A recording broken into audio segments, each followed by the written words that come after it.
Guys, स्वागत है आपका अपने यूट्यूब चैनल स्टडी विद अमन कुल में। आज हम अपना टॉपिक 2 रेस्पिरेशन पढ़ेंगे।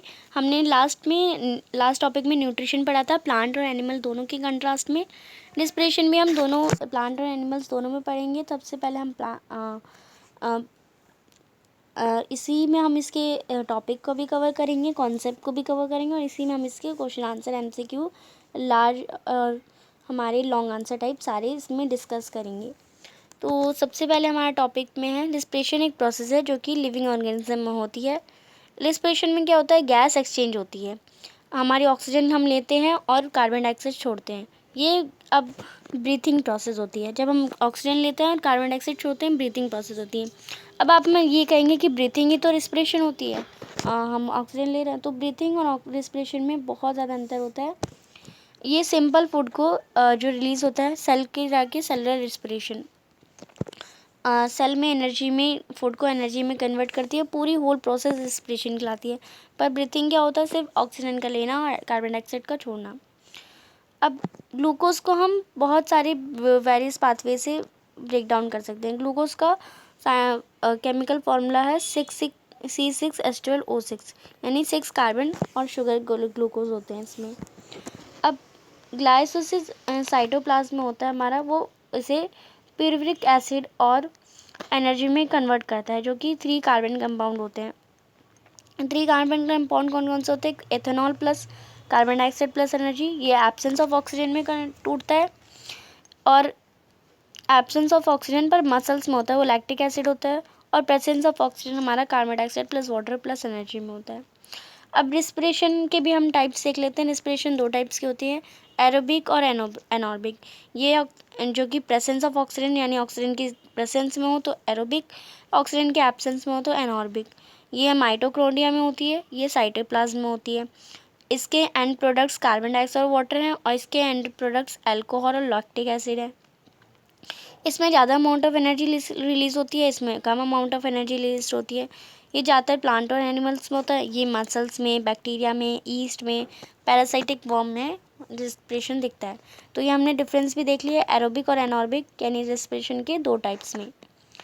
नेक्स्ट है हमारा ह्यूमंस में क्या होता है, जो एयर होती है वो हमारी नॉस्ट्रल्स के थ्रू आती है। नॉस्ट्रल्स में नासल पैसेज से आती है, फारिंक्स से लारिंक्स में जाती है, फिर ट्रैकिया से, ब्रोंकस से और ब्रोंकाइल्स। ये अगर हम आप डायग्राम देखेंगे तो उसे अच्छे से समझेंगे।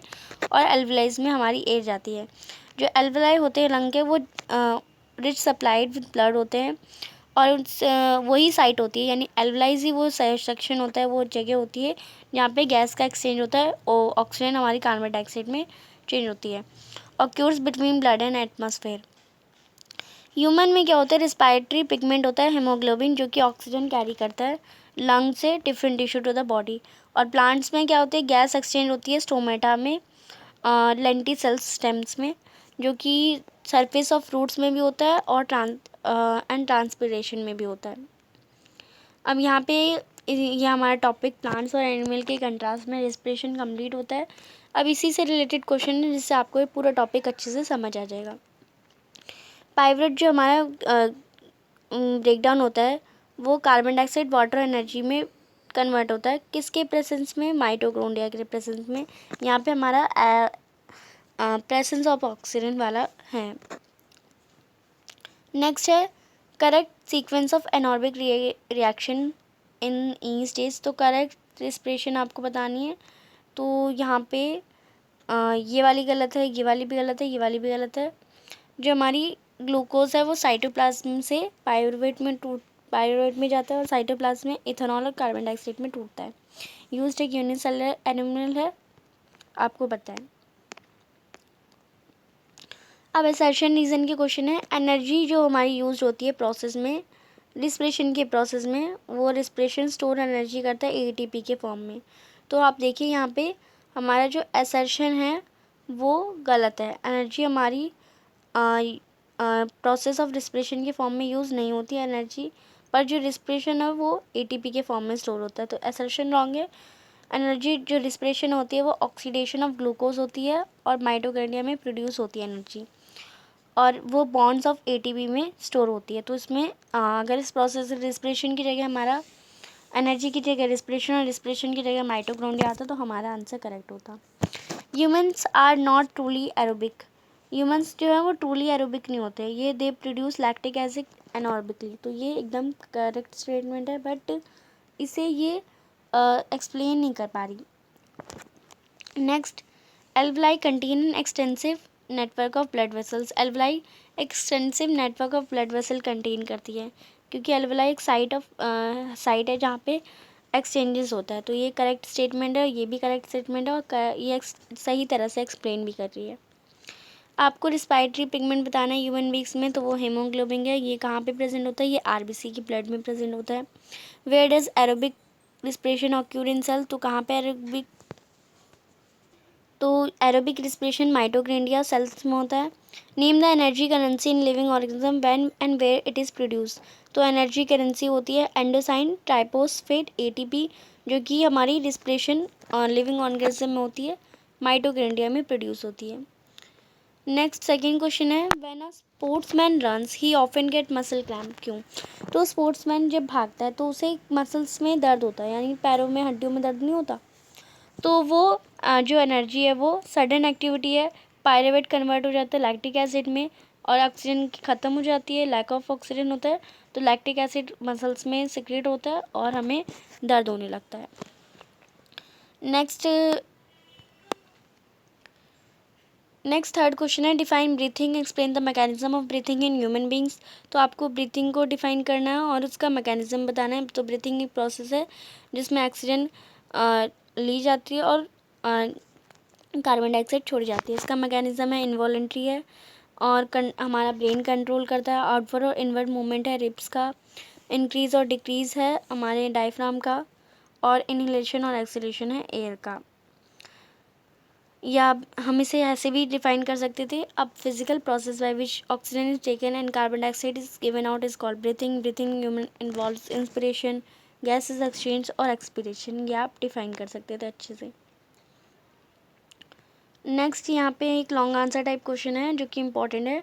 Y is there is a difference in the rate of breathing between aquatic organism and terrestrial organism? तो ये डिफरेंस क्यों है एक्वेटिक और टेरेस्ट्रियल ऑर्गेनिज्म में? आपको एक level diagram human respiratory system का, जिसमें आपको फारिंक्स, ट्रैकिया, लंग्स, डायफ्राम और एल्वेयर सैक डिफाइन करना है।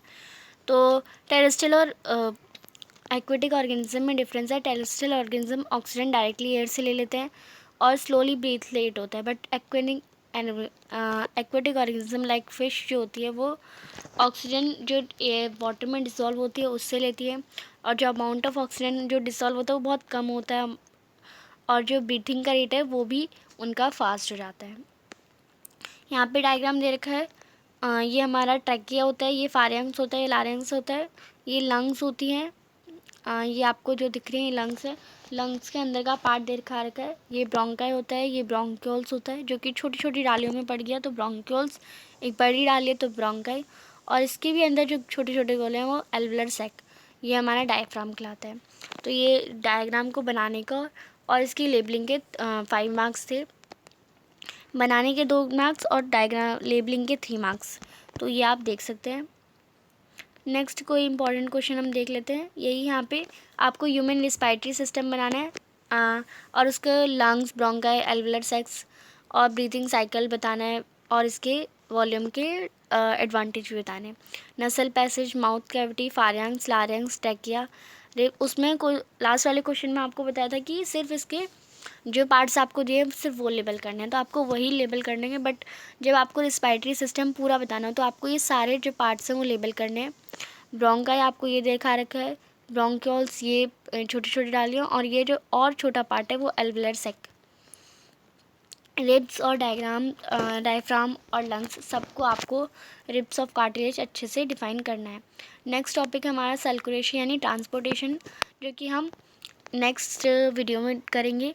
हमने इस वीडियो में हमने रेस्पिरेशन की बात करी और उससे इम्पॉर्टेंट क्वेश्चन और आंसर डिस्कस करें। चैनल को अभी तक सब्सक्राइब नहीं किया तो प्लीज़ चैनल को सब्सक्राइब ज़रूर करें, ज़्यादा से ज़्यादा दोस्तों के साथ शेयर करें, और वीडियो अच्छी लगी तो इसे लाइक ज़रूर करिएगा। Thanks for watching you, bye bye guys.